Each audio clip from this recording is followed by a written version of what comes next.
Sup Bad Company, in this video I want to go over all of the info we have for Starfield so far. By this I mean I'll be going over the actual confirmed information straight from the source, not any rumours which may or may not be true. To make things easy, I've broken down the content into chapters. We'll start with the basic info, move on to factions, locations and characters, before finally covering some of the features which have been mentioned. To start off the basic info section, we have the release date of the 11th of November 2022. That is exactly 6 months away from the date this video came out. While this, like everything about the game, could potentially change, there has been some confidence in this being an attainable goal for launch, so fingers crossed it stays that way. Starfield will be playable on Xbox Series X/S as well as PC. Sorry PlayStation users, no Starfield for you. But for Xbox and PC players, it can be picked up in the standard way, or you can get it through Game Pass, as it will be available on there from day one for all members.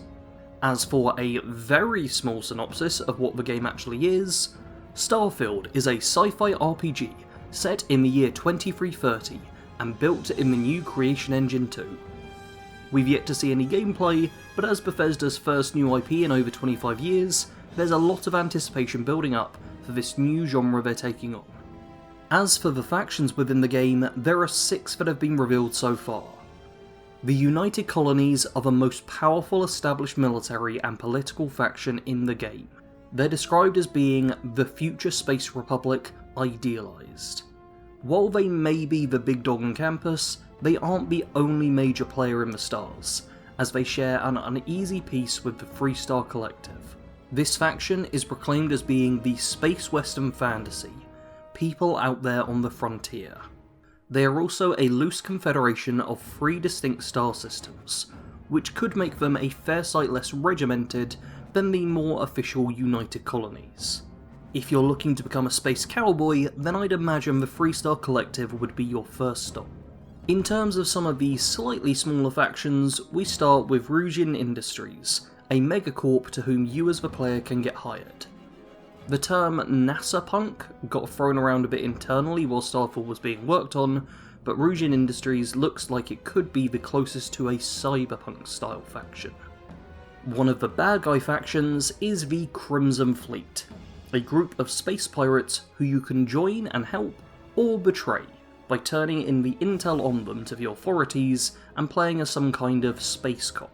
One faction which we've only heard a single sentence on so far is House Varun, a group of fanatical religious zealots.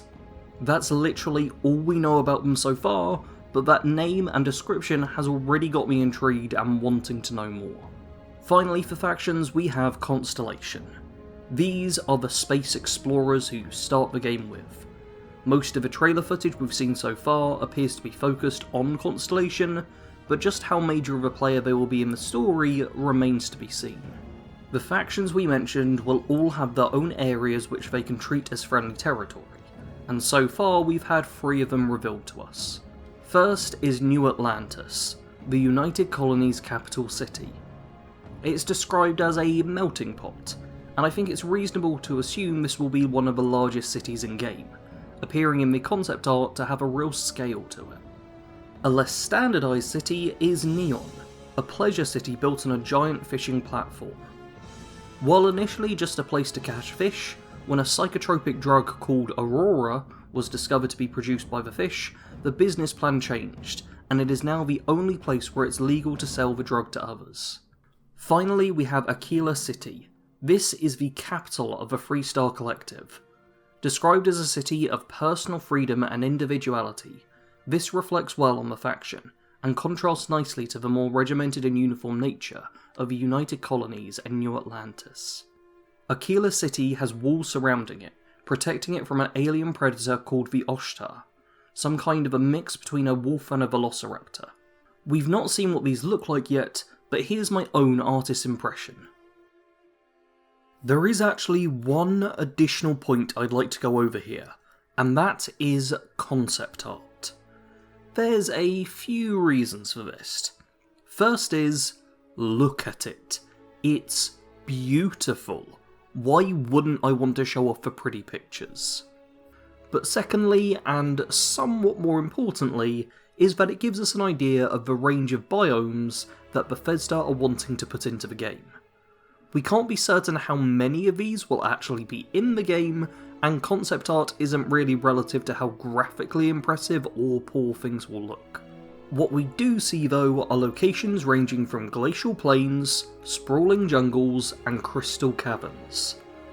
The names of some of these photos also reveal a little more info to us, as we get to see that this location is New Atlantis, capital of the United Colonies. And this is the Streets of Neon, that giant pleasure city built on a fishing platform. Looks like this will be the cyberpunk themed area of the game. In terms of the characters who have been revealed so far, there's only one. Vasco is a robot built by Luna Robotics and refurbished for Constellation.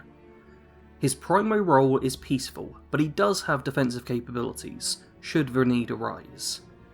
He bears the colours of Constellation and is regularly described as being a companion. Now, this very well could mean that there will be some kind of follow-up of the player character, and it's definitely a better guess than assuming he's a member of the Companions of the Orvaska.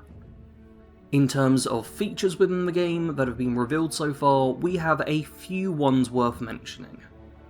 There is set to be a new dialogue system, based around persuading others as part of natural conversation. It's said to have some risk to it, and described as a mini-game thing, sharing a few beats from the old system Oblivion had, but hopefully a lot better than that was. When it comes to conversing with others, it looks like there will be a lot to say, as the game has over 150,000 lines of dialogue. To put it in comparison, Skyrim had 60,000 and Fallout 4 had 111,000.